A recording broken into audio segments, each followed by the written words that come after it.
বছর ঘুরে আসলো রমজান আবার ফিরিয়া, তুমি রাইখো রোজা পইরো নামাজ গো। বছর ঘুরে আসলো রমজান আবার ফিরিয়া, তুমি রাইখো রোজা পইরো নামাজ গো।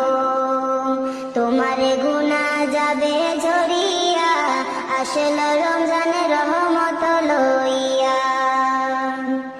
সকল মাসের চেয়ে উত্তম রমজানেরই মাস, সকল গুনাহ যাবে পালিয়ে হইয়া হতাশ। সকল মাসের চেয়ে উত্তম রমজানেরই মাস, সকল গুনাহ যাবে পালিয়ে হইয়া হতাশ। তুমি চাও ক্ষমা চাও মাওলার কাছে, তুমি চাও ক্ষমা চাও মাওলার কাছে, সেজদাতে পড়িয়া আসলো রমজানের রহমত